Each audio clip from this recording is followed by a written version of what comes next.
I'm Joe Prim, and I am the host of Prepare.Defend.Lead, taking a break from writing my new book, Open, in order to record this intro and get this podcast episode uploaded for you guys.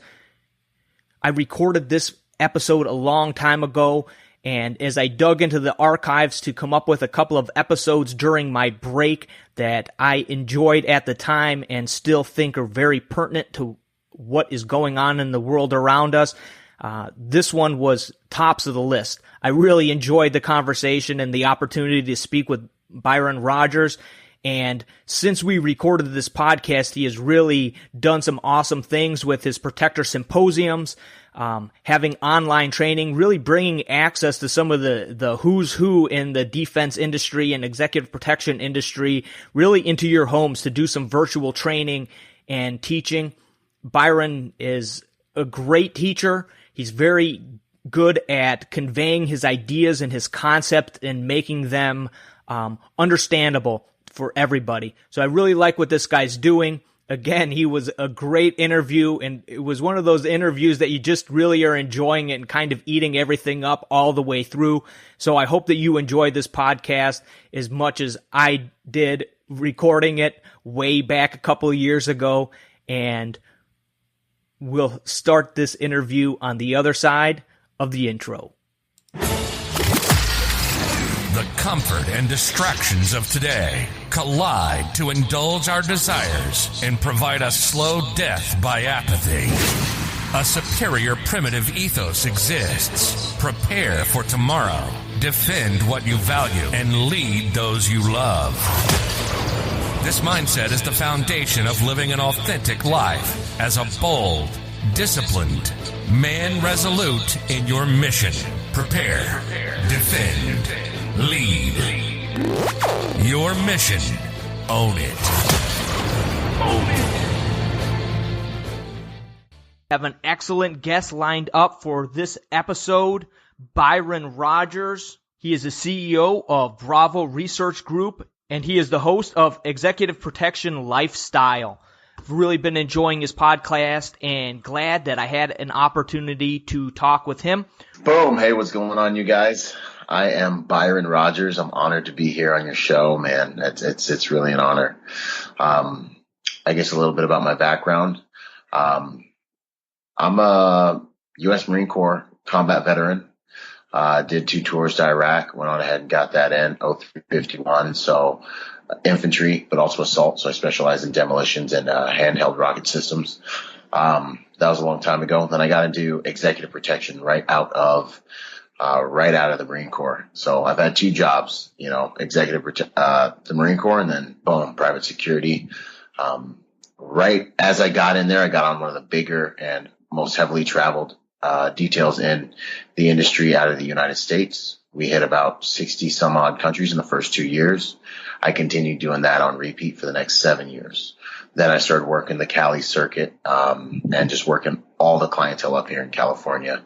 And now I have my own private security company called Bravo Research Group. We're a boutique company out of Orange County, California, but I'm in Orange, California. And, we do all kinds of things. Everything from close protection, VIP protection. We're getting into cyber stuff, a lot of open source stuff now too, because that's becoming real big. And also, additionally, I am on staff with a mega church out here. I'm assistant director of security. So, I've been blessed to do a lot of my private security stuff in the faith-based organization realm, evangelicals and traveling with folks out there getting people saved. Additionally, while doing all of that, I also really have been interested in psychology, motivation, inspiration. I've authored a book called Finding Meaning After the Military. Basically, when I started hearing about, all the guys who are tapping out since I got out, the reality that I've lost more guys to suicide than I lost in combat, that really motivated me around 2011 to get into that space. And so I went through Tony Robbins school, became a strategic interventionist, certified strategic interventionist. Wrote that book, Finding Meaning After the Military, a little while after that. And it's just really about my transition from, active duty combat into the 1st Civilian Division. And really, it's a book for anyone going through a transition. The principles in that book carry over heavy, like any principles of war really carry over into life, I've found. And then after that, I went on ahead and got my bachelor's in the science of psychology. And now I'm finishing a master's degree in forensic psychology. So psychology's been kind of my deal. And that's really about and then the last thing I'm up to is my podcast, Executive Protection Lifestyle, where we talk all about kind of the fusion of motivation, inspiration, and then into the industry of private security, protecting people, protecting yourself, and the mindset all around that. And we have lots of guests that have been there, done that, and really demonstrate a lot of value there. So, boom, that's me in a nutshell. That's awesome. So this is Byron in a nutshell, and he does not sleep. Yeah, if you follow me on social media, I keep hearing that from people like, yeah, man, 5 hours is enough. Arnold Schwarzenegger said, sleep 6 hours. That gives you, 18 hours of productivity. And if 6 hours is not enough sleep faster is what he recommends. And I dig that, man. 100%. There you go. So I wanted to ask you, so coming out of the military, you went straight into executive protection. How does that, since there's not really some sort of college certificate that you're getting to get into that game, since there's not sort of, I believe like a set way of getting into that field, what is the normal way, or how do guys usually get into it? Or if somebody's listening to this and that's a direction that they'd be interested in going, or something they want to learn more about, what would you recommend for heading in, or how to get into that game? Yeah, man. There's a few answers. This is one of the things we tackled. I think it's like episode 2 on my podcast, getting into the game. But for me at that time, it was grace of God, right place, right time, right relationships. I love being on podcasts where I can talk about I always talk about my faith anyway, but I love it when that's the vein I'm in, So for me, it really was listening to his voice. And, I felt like the Holy Spirit was like, hey, go bounce at this bar. You're going to travel the world and be a bodyguard. And I was like, okay, I don't know if I've told this story, if you've heard it before, but I guess I'll tell it here. Yeah, man, my girlfriend at the time was like not buying it. I was like, hey, I feel like this is what I'm supposed to do. She's like, God did not tell you to go be a bouncer, Byron. And I was like, I don't know what to tell you, because, this voice has saved my life over the period of my life. And I know what I'm supposed to do, and I'm supposed to do this. And she was a new Christian. So I just told her, hey, when this happens the way that I'm telling you it's going to happen, just believe. Just don't believe I'm crazy, So I started working and bouncing at a local pub. Within 3 months, I was busting a table, just trying to demonstrate value, trying to be a good guy, trying to be a good, doing everything as if I was doing it unto the Lord, and having a good attitude about it, because I need to be busting tables. I was bouncing, right? I have to do that. And ran into some guys, and they were like, hey, essentially we're like, let me show you how to make a whole bunch more money doing what you're doing. And I was like, well, there it is. He's like, go get these permits. Give me a call back in 2 weeks. And I did that. And then, I blink and I'm on my first job interview in Beverly Hills on Rodeo Drive. Walk up to a jewelry store that they designated. There's no handle on it because you can't get in without an appointment unless you're somebody. I'm in the back of a Bentley, talking to a client, and the rest was all history. So back during that time, about 10 years ago, to get into the EP game, you had to know somebody. It was 1% of the private security industry, and it really was like good old boys, relationship driven. Now the industry is growing exponentially, as I'm sure you guys are seeing changes in American culture that really are helping this kind of growth to our industry. And so now it's a much simpler thing to do. You can apply to a number of different companies. And this is what I ended up doing the second part of my career. when I wanted to travel less is you can apply to a number of different companies, get your CCW, get all your credentials, and you can actually you can apply. And if you're a civilian, you don't have to have a law enforcement. You don't have to have a military background.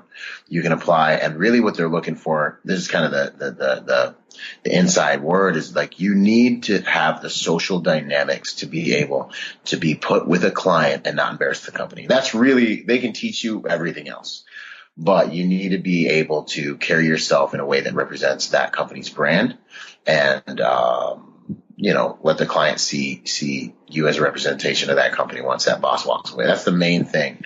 So it really comes down to social dynamics. The backgrounds do help a lot. But you don't have to have that.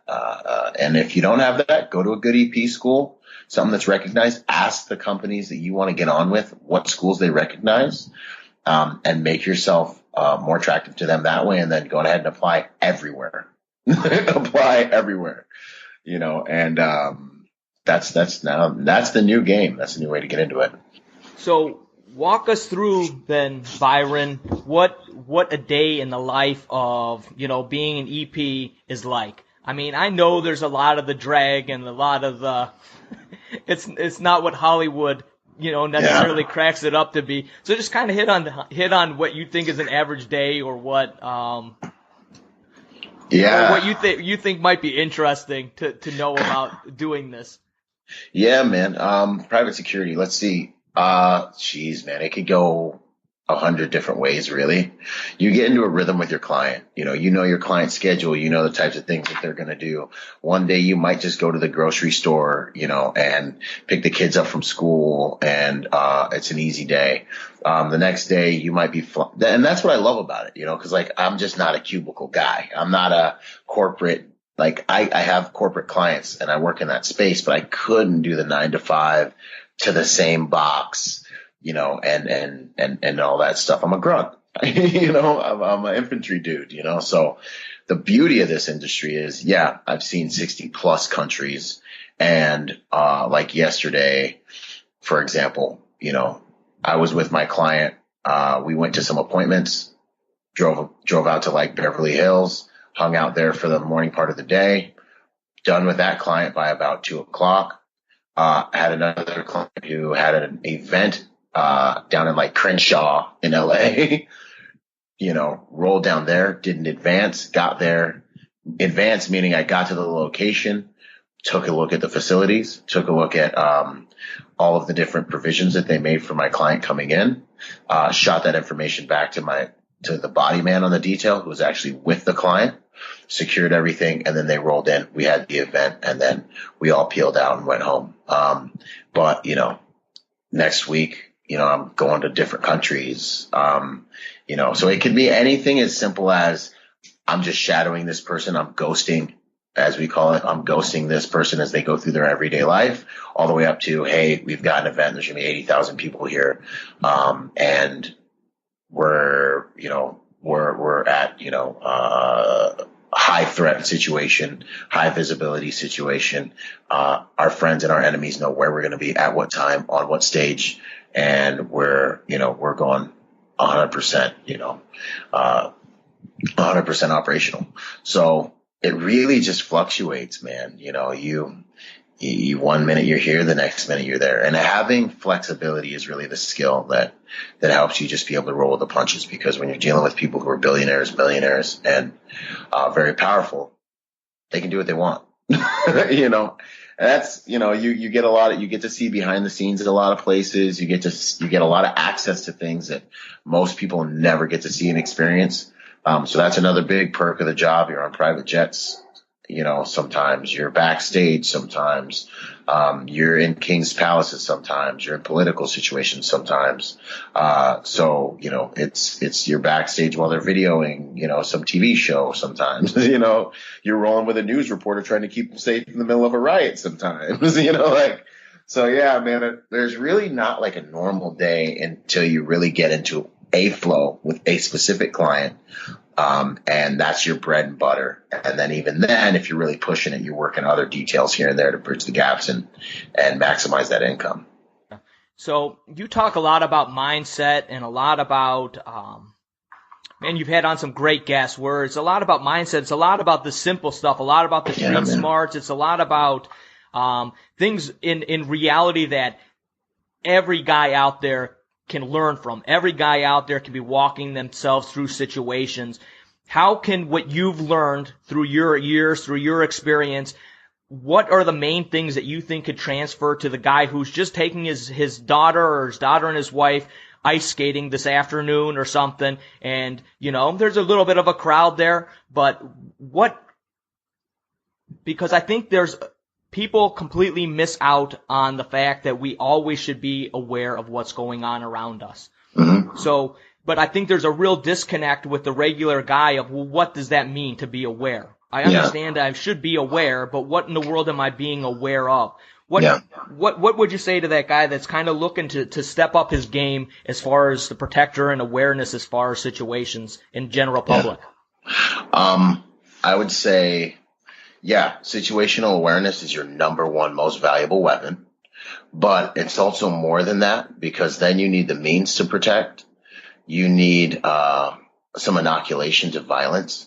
You need some familiarity with violence. One of the things that I do a lot, and if you follow me on social media, on the gram, you see this a lot. I post a lot of stuff of real world violence, because civilians don't have, I'll call it a luxury of really having the exposure to real world violence in order to write the programming in your mind. So like, you see a violent event, a real world violent event on a screen. It's not necessarily experiential information. Now we get into a little bit of psychology, but you got to remember, your subconscious mind remembers every single experience of your life. It is a 1 million time more powerful information processor than your focal conscious mind and your frontal lobes there. So that small micro experience is actually still imprinting on the back of your brain, and it's still something that's like, hey, I've seen this before. Hey, this doesn't seem right. Hey, this guy did this and it worked. Hey, this guy did that and it didn't work. So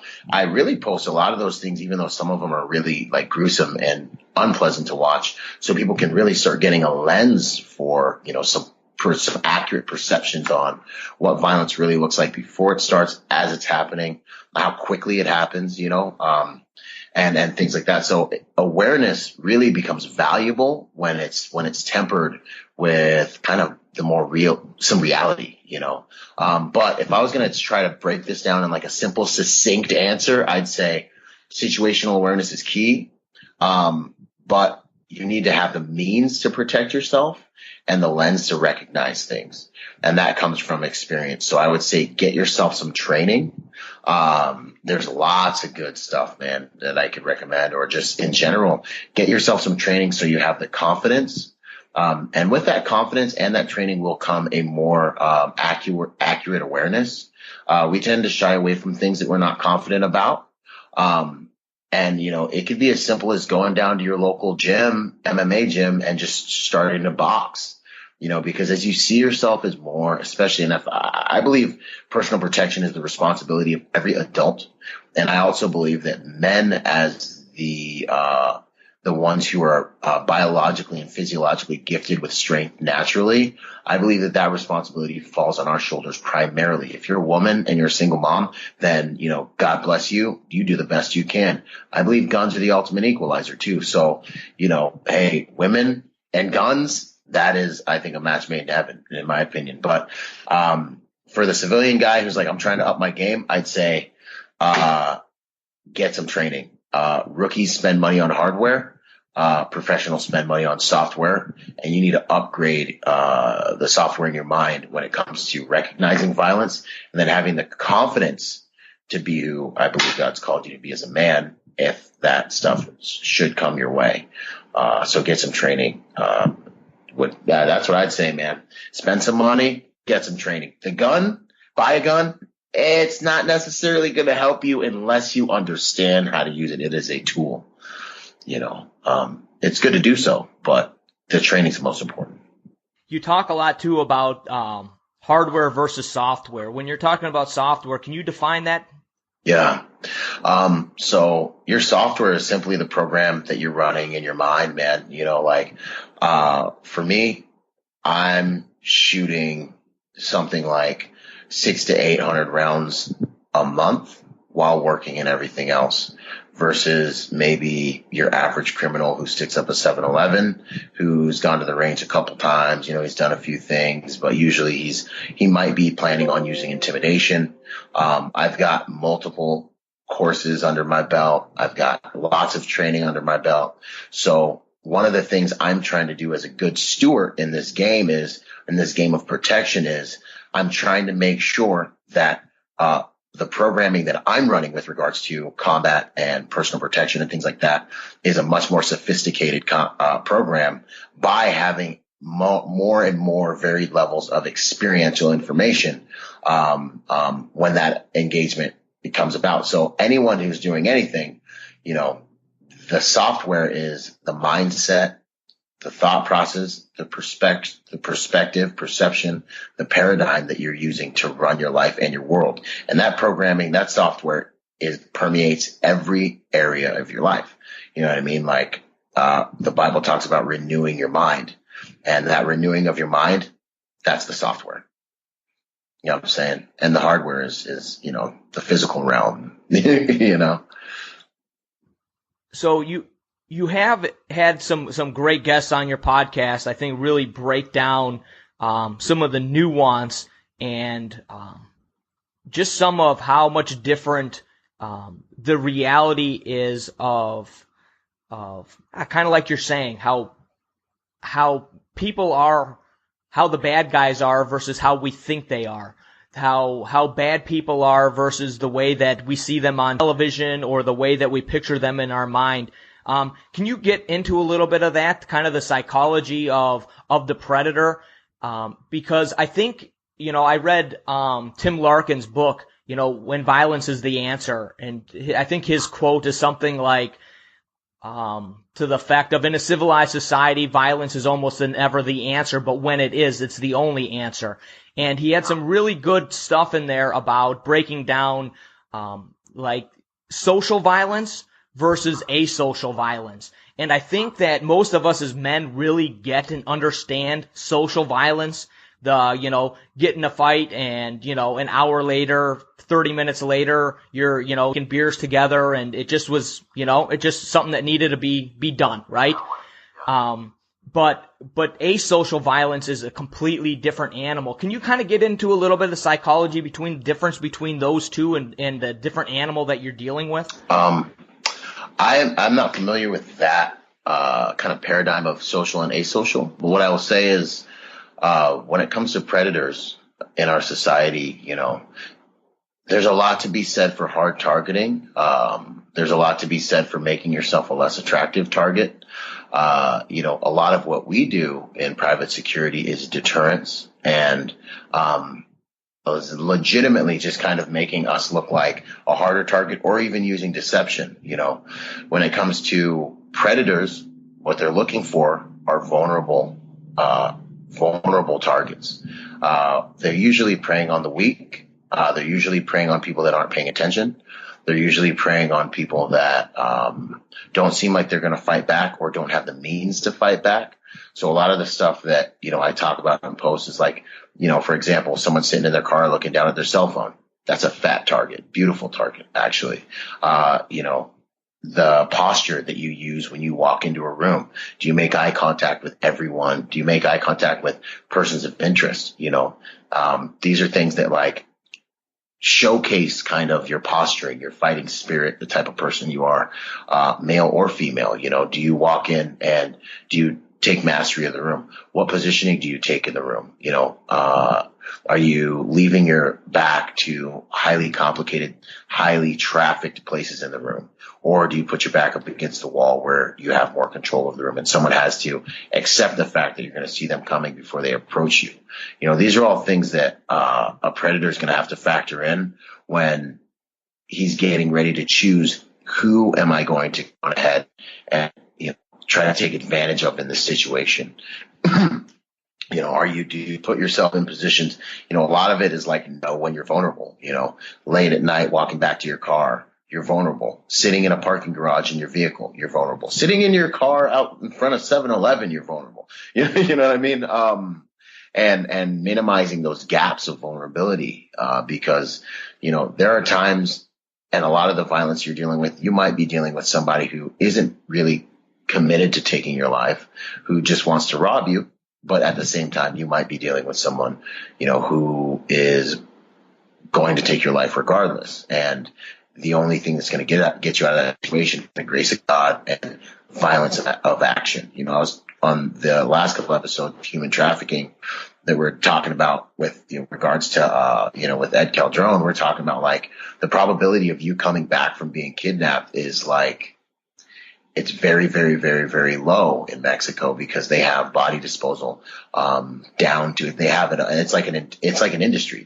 Like you're going to disappear. It's generally too much exposure to the assailants to return you because you've seen things and you've heard things. And so I believe it's really important for people to be acquainted with violence and to know how to flip that switch if they need to, and go on ahead and try to turn the tides. Because a lot of times what you see in a lot of these videos I'm showing, and just the reality is, predators are looking for easy prey. And if you give them all kinds of problems, for lack of a better term, generally it's not worth it, and they'll find somebody easier, because society's full of people that are easier. Something that's interesting about Darwin's theory, if you read the whole entire theory, it's really not even survival of the fittest. It's actually survival of the group is where he ends up with his theory. And that's actually much more accurate, because it's the weakest that ends up getting eaten. If you watch the way, lions hunt and every predator on the planet hunts, if you can leverage the group, you're safer. So little things like that, man. Sometimes, like you were saying, when violence is the answer, it absolutely is the only answer. And you need to know how to, as we say in the Marine Corps, gain firepower superiority, instantly overwhelm your opponent with enough violence to change their mind or end the fight. Don't fight, end the fight. That'd be kind of my 2 cents on that. Yeah, I like it. I think that it's real easy to fall into living here in Candyland, where everything is padded and soft, and we got guardrails everywhere or glass to protect us from, falling and injuring ourselves. And I think so many are so unaware of the reality that there's still dangers out there. And what I notice a lot is people in their travels down to Mexico, especially on vacation, or the Bahamas or Jamaica or something like that, and there's absolutely no consideration to the realities that they're leaving Candyland. Yeah. And as dangerous as it can actually be here, it can be exponentially different outside of your turf. Yeah. Do you have any recommendations for where people can get information before they traveled, or to get a scope of what the dangers are in an area before they would even go there? Yeah. Going ahead and call the U.S. Embassy and consulate, go to their website, look up travel advisories on the place that you are going, and just really do your research before going into that place. Take a look at like what all the different news sources are saying about that place. Take a look at what the different warnings are to tourists regarding that place and what's going on. Man, nowadays you can do it's funny, like we go on casual vacations, but I can do a whole entire advance on a country, state, location, hotel, most of it online. Like I can look at satellite imagery of the layout of the building and the parking lot and everything. I can take a look at all my different routes. I can look and see what types of things are going on in what regions and what areas, and hedge against those things. Don't travel with all your jewelry. Don't even bring your wedding ring. You know what I mean? Like go get one of those little CrossFit workout rings, that says I'm married. This isn't worth anything, and going ahead and wear that trash when you go over there, because you lose it in the ocean or the swimming pool, you'll be upset anyways. But also you can lose your hand or your finger in the wrong neighborhood. So, going ahead when you get there, and I got to give him credit. This is Ed Calderon from that last human trafficking deal. You get to the country, going ahead and go find out what their local soccer team is. Buy a baseball cap of their local soccer team. Going ahead and go shopping real quick at the local clothing store. Buy some local clothes. Just lessen your, look less American, because Americans represent money, represent dollar signs, and they're doing everything from express kidnappings now where they just roll you up to the ATM machine and say, hey, empty the ATM machine. And these people don't have social security numbers, okay? They got more murders happening in half these countries than they have time to go on ahead and investigate. They know if they kill you, they will not get caught in a lot of cases. This isn't just Mexico. This is a number of different third world and different countries. Or they'll just disappear into the shanty towns, and it will not matter. It won't matter. It'll just be tragic. You won't make the scrolly thing at the bottom of 7 of CNN that night. You know what I mean? So, don't wear your jewelry. Maybe buy some local clothes. Don't live in fear. Don't walk around in fear. That attracts trouble. But be proactive, pay attention, equip yourself with some software, some understanding of what you can do in these types of situations. Let your consulate know you're there. When you get there, take a look at where the consulate is, relative to your hotel and your location and how to get there. For me and my family, we buy tiles. I got tiles, that have GPS trackers in them. I have Beartooth technology that has trackers in them, so I know how to communicate with everyone. I got my Garmin Phoenix 5 that works off satellite. Everyone knows where I'm at, I literally, at the beginning of, I have on all my friends, I activate the location software on our iPhones so that, we're always tracking each other and we're on the same page, got the find friends going. So, there's all that type of stuff that you could do to kind of make yourself a harder target. Social media. Do not blast on social media that you're leaving because 1, that's a great way for people to know to come rob your house. And 2, that's a great way for all of the scouts that are online right now looking at who's coming into the country, reverse looking up destinations right now that are like hashtag Cancun, look, these people are coming to Cancun. They're looking at your house. They're looking at all your pictures on Facebook right now. They're like, oh, looks like these people actually have some money. We can either have, my main man drive up to this address that I've found off social media. Trust me, you can do these things. I know how to do them. I know people who can do them and they know how to do them, and rob you blind while you're gone. Or we can snatch them up if we think we can get the money from, this rich uncle who's also connected to them on Facebook under their family tree page. And you know what I mean? It's all right there, so maybe don't telegram that you're there. Operational security. Maybe after you get back from the trip, then post all of your pictures. Because the world's changing at a very rapid rate. And, there really are people out here that prey upon the unsuspecting. That is real. And just because it hasn't happened to you, I pray it never does happen to you, but it doesn't mean it can't happen to you. And we're charged with being wise. So, we need to be good stewards with all the things we've got. So as we kind of wind down here, Byron, I always ask for a challenge to throw out there to the guys listening to this podcast. What do you got? Challenge. Well, I got kind of like a twofold challenge. One, I think I've learned over the years that a lot of masculinity has to do with being willing to live what you believe is right on the inside of your heart. I think God's really given us as men, and we're not always right, but it's like an intelligence. It's a knowing what's right and knowing what's wrong. And I feel like right now a lot of the temptation in this world is to just buckle and let, maybe it's the wife, maybe it's whoever, just kind of have what they want so they'll be happy. But what I found is that the attrition that comes with that is kind of less respect. And then also you make a bed that's hard for you to sleep in because you're not doing what you believe is right on the inside. And I would say, kind of the first part of that challenge is for the next week, how about you just go ahead and talk about and do what you believe is right and let everyone get behind you on it. And sometimes you might upset people, but go on that journey with God to be like, hey, Father, lead me. And I'm going to speak up and I'm going to go ahead and do what I believe is right. And it might upset everyone, but I'm going to go ahead and do it.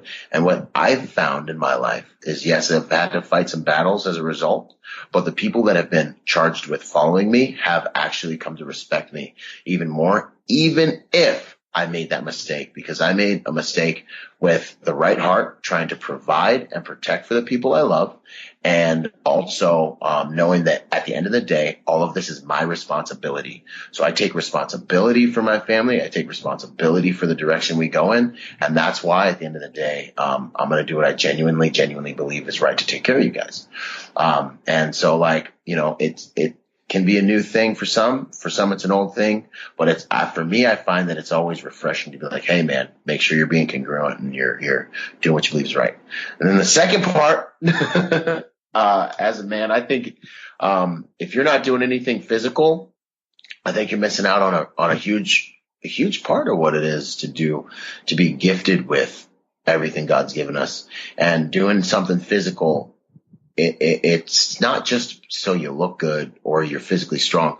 I really genuinely believe it has value in the mental, emotional, and even spiritual aspects of your life, because it inoculates you to so much. Like, you feel the stress and the strain of physical exertion. It strengthens your spirit. It strengthens your soul, your mind, will, and emotions. It teaches you how to bear up under that stress, how to find yourself, how to dig deep. By the time you go and hit your office or whatever you got to do, you have a completely different biochemical makeup. You've released all these positive endorphins. You're on a completely different level than you would be if, you're just running on just not doing anything physical train. And go out and get punched in the face. Go to a local gym. Find out you're not so fragile. You will look at this world completely differently if you're getting it in and you're pushing yourself and you're kind of living a little closer to that warrior ethos that we all have running through our veins. It's not about like, oh, you went to combat or you're a Marine or you did this and this thing. No, it's not about any of that. The way I look at it and what I talk about in my book is, hey, we're all in a war, man. We're all in a war to do what we want with who we want, how we want to live for God, if that's your thing. Whatever it is, we're in a war right now to experience and live this life. And every single person is fighting a battle. And I think physical exertion is a way to help you fight that battle more valiantly. I'll leave you with one of my favorite quotes by I think it was Julius Caesar in a play by Shakespeare, and he says that cowards taste death many times, but the valiant face death only once. And I think that getting it in physically prepares you for a lot of the stress that is life, and is also the beauty of life, because it's through that stress that we become stronger. Yeah, man. And like you're saying, when you don't stand up to that, you're constantly dying to yourself. Man. And it's like a little piece of you dies, a little piece of you dies, a little piece of you dies, and then the confidence goes down, and then you start the self-doubt just, and man, it does not take long when you start to give in to what you really in your heart is telling you, this is right, this is wrong, and man, you fall apart quick. Yeah, man.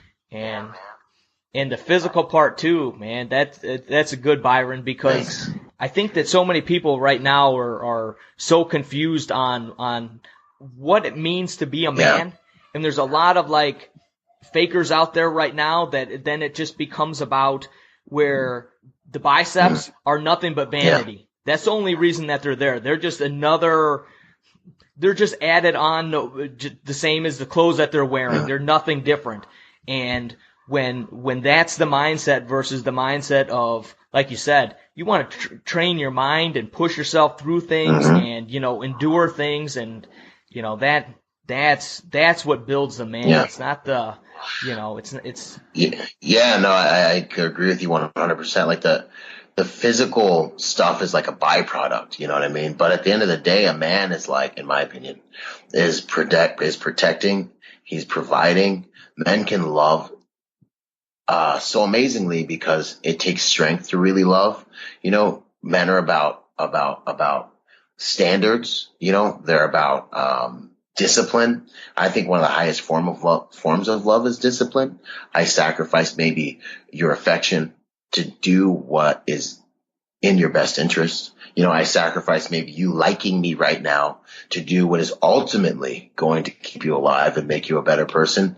And that's a hard job. And I think men are outfitted for that, you know, like, so to me, you know, the physical out picturing of strength, I think is a byproduct of just kind of living that life. But really being a man is about so much more of what you do. And I remember for me, I remember learning that lesson. I got in the Marine Corps, and I've always kind of known that, but there was one pivotal moment I'll tell you about real quick. I know we're trying to wrap up, if that's okay. Dude, I remember I was sitting underneath the Eiffel Tower, and I was like with a bunch of other protectors, Navy SEALs, Marine Corps recon, one of the strongest powerlifters in the world. And, you know, we're sitting there and we're getting lunch, and the Coca-Cola was $20. And I was like, $20 for a Coca-Cola, man. I tell this story a lot, but it just changed my life. And I remember thinking, like, these guys have got to be, I'm going to burn this place to the ground. I mean, $20, you know? So, and then I remember thinking, like, hey man, you're at the top of the game right now. You're in Paris, you know, like, you're making great money. You're about as far as your physical strength can take you, you know? And I remember thinking that verse, like, physical labor profits a man very little, you know, but godliness is applicable to all things. But I remember thinking about that first part and being like, well, geez, you know, like, as a strong guy, as a physically capable guy, you know, like, this is about as far as I can go.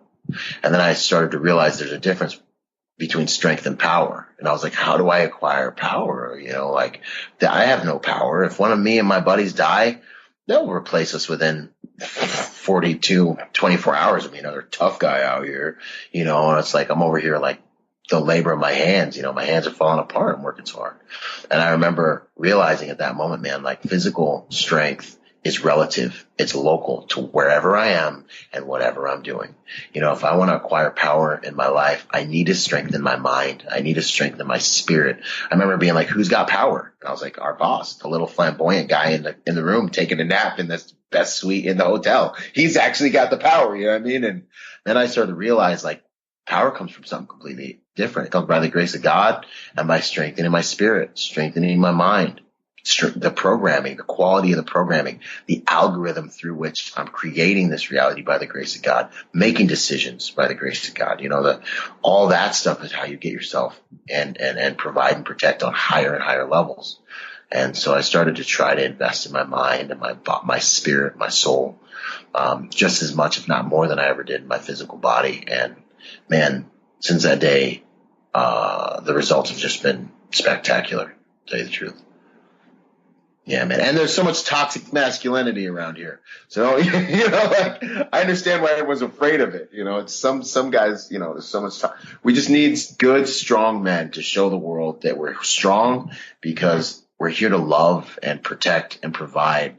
And when you're strong and you do that, it's just so much to be said for being a good man and being able to do those things well and the strength it takes. Nice. Thanks, Byron, for coming on the podcast. I really do appreciate it. Really have been enjoying your podcast, and glad to get you on here. I'll put the information for your book and for your podcast and all your other stuff on the show notes. You know, but it's been an absolute honor. And likewise, man, for sure. I look forward to blasting this out on my stuff. But I really love what you're doing here. I think, bro, I really am passionate about this subject matter.